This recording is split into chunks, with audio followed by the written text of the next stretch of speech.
We're going through a sermon series talking about Rethink Church, and today we want to talk about Rethink Boundaries.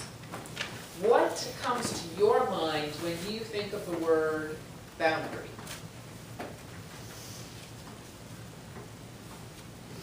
Sean? Louder, please. The shield. A shield. Think of a space bubble.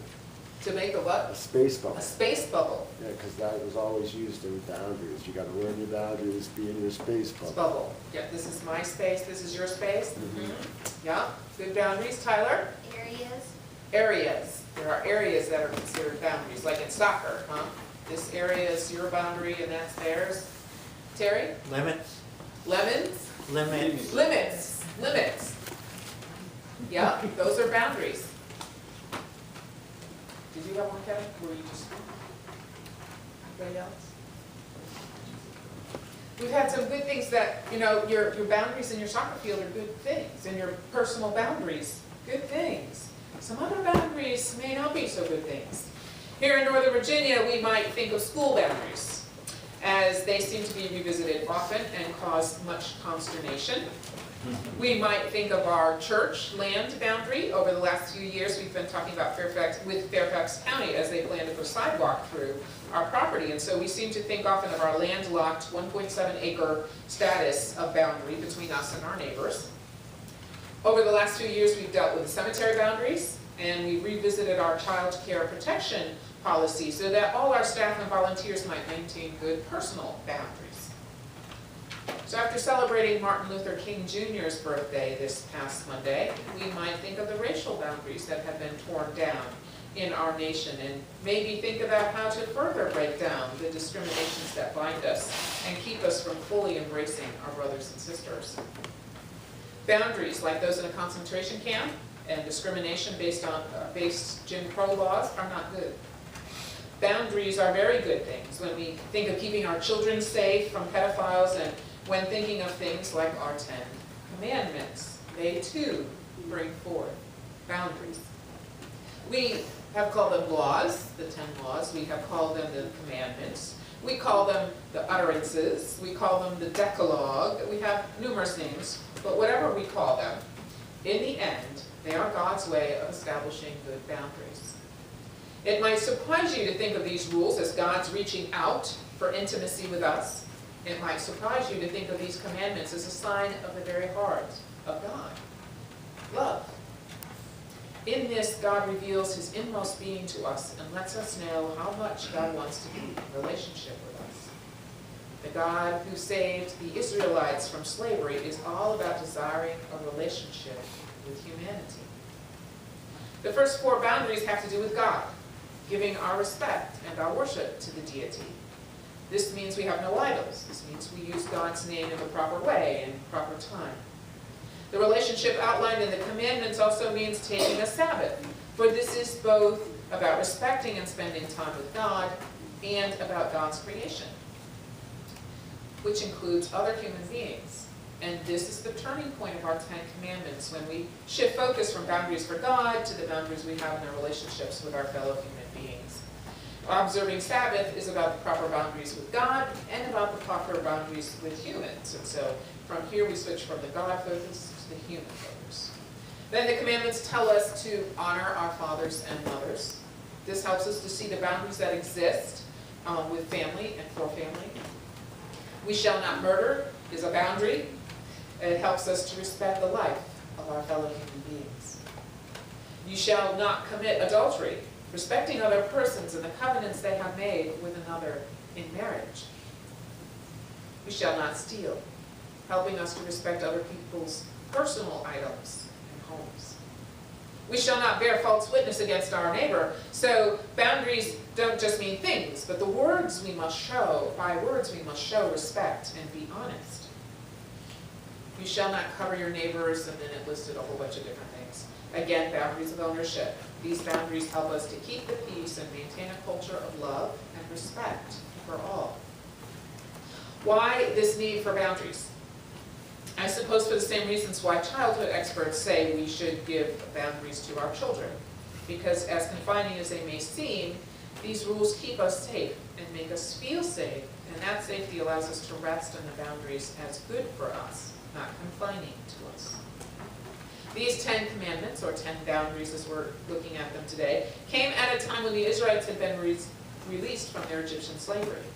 Here they lived by Pharaoh's rules and imposed by taskmasters with whips and punishments. In this life, almost every decision was made for them and governed by their captors, the Egyptians. Once they were released from slavery, they did not know what to do. They did not know how to govern themselves. They felt adrift, fearful for themselves and their stuff and their system, and so God knew that it was the right time to offer them peace, to offer them solace, and to offer them comfort with these boundaries, so that they might learn to govern themselves and respect one another and create a just and merciful society that worshiped and followed the one true God. But it is important to note that grace and mercy came before the 10 Commandments. God reached out to those enslaved Israelites through Moses. He sent Moses to be his representative to Pharaoh to plead for the release of God's people. Here is God's mercy. Here is God's grace reaching out to bring those people to himself. Moses pleaded and pleaded. He offered Pharaoh many ways to redeem himself, but he did not take the mercy that was offered. He fought to keep the Israelites enslaved. And then God delivered the people from the hand of Pharaoh. They were freed. And after they were freed and they began to wander in the desert, God came to Moses again with these 10 commandments to help them set up a good and just society that reflected the grace and the mercy of God that they had already experienced in their saving. It helped them to live with one another, to live in another way as they walked with the Holy One. And these 10 commandments helped and guided those Israelites through many a year and many centuries and many different situations. But then God found that they had become more binding and rigid and were no longer understood with the grace and mercy that God had exhibited and intended for them. And so when Jesus came to be with us, he let us know that they had become too rigid and they needed the freedom of grace and mercy once again. Jesus was clear in that the law would be upheld. Not one letter of it would go away, because these commandments were intended to help frame a life of grace and love and mercy to God and to one another. The Renovare Spiritual Formation Bible comments on these commandments saying, "One who ignores the 10 commandments truncates the Christian life. We must view them, however, as Christ views them, as an invitation to a greater whole, not wooden rules locked into a legal document of the holy life." Jesus reiterated that for us and is telling us the 2 great commandments were to love God and our neighbor as ourselves. And Jesus showed us other boundaries that needed to come down. He illuminated the 10 commandments in new ways that helped us to open up to the grace that was intended, the grace that was hidden behind them. Jesus broke down class boundaries by inviting fishermen to be his disciples. He broke down social boundaries by inviting those lowly, filthy, despicable tax collectors to be his disciples. Jesus broke down racial boundaries in inviting the Samaritans and the Gentiles into the kingdom. Jesus broke down boundaries between the people of Israel and their present captors, the Romans, by saying, "Love your enemies," and showing this as he healed a Roman soldier's servant. Jesus was breaking down every boundary that kept us from loving our neighbor and narrowly defining who our neighbor was. Jesus expanded our world to embrace more and more and more of humanity in the way that God intended. Jesus expanded our notion of who God is and how God acts in the world. Jesus let us know that God loves and includes everyone. Absolutely everyone. John Wesley expressed the same love in the phrase, "The world is my parish." In every day and new age, the world is different.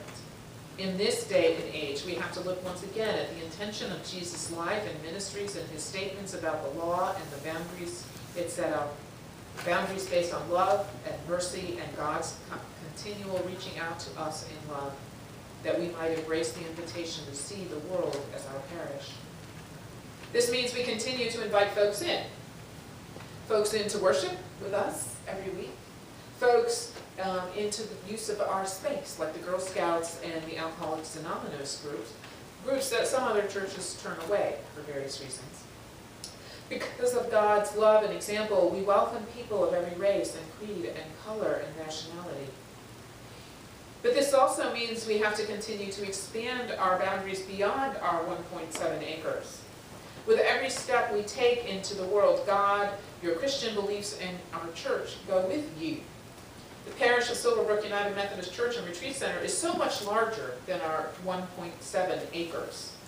It physically extends northwards towards the next exit on 95, where the Brugmans live. It extends westward into Fairfax Station, where Patty and the Littles live. It extends southward towards Woodbridge, where Hadass lives. It extends westward to the Potomac, where Harriet lives. And the boundaries extend to our workplaces in Washington, D.C., or Tyson's Corner, or on Route 1, or in Springfield, and anywhere we go, whether it's school for Hayfield or South County or our elementary schools, every place we go, we extend the boundaries of Silverbrook United Methodist Church. But our boundaries extend even farther than that. We have our Facebook page that has reached people in New York State and Michigan. Our website is open to people around the world, and wherever we are in the world, we can check on church events, and we can worship, or at least watch the worship after it's posted on our Facebook page, or on our web page. And we know that there are people in New Zealand who have watched our website. We know there are grandparents around the world. Essie's always telling me about her mom who's looking at the website to see how her grandchildren are growing in the pictures that Kevin posts on our website. So it's awesome that we can the boundaries of Silverbrook are worldwide, for the world is our parish. God is awesome. God knows no boundaries but that of our human free will. God is everywhere, showering God's mercy and love down upon us, breaking every barrier that divides and helping us to break down the barriers within us that keep us apart and divided from others. John Wesley said the world was his parish, and he meant that. He traveled from one end of Great Britain to another. If he didn't go there, he wrote letters to people there or sent them Methodist literature and hymnals. Wesley went outside the church walls to preach in the open fields, to reach the poor who could not or did not come into the church because they weren't dressed right or they didn't speak right. Wesley had many small groups like class meetings and covenant groups to encourage and train up the laity. That wasn't done in the church at that time. Wesley let laity preach. That wasn't done in the church of his time. Wesley let women preach and worked with persons of African descent. That wasn't done in the church of his time. He pushed the boundaries of what good Anglican folks of his day considered acceptable to the place that God considered acceptable. Praise God for Wesley pushing back the boundaries as he made the world his parish. And so I call us to follow the tradition and example of the God of Moses, of Jesus, the Son of God, and of John Wesley, the servant of God, who kindled a fire under the Anglican Church to help them renew their life in the Lord and break down their barriers and include more people in the good news of God's mercy and love. Let us think again what it means to say, the world is our parish. Let us rethink our boundaries as we live into God's commandments to love God and one another, and to share the gospel message wherever we go, and to share the love of God with all, so that they may know God has no boundaries, and God will love us always, wherever we are, wherever we have been, wherever we try to go, and even wherever we try to hide. Thanks be to God. Amen.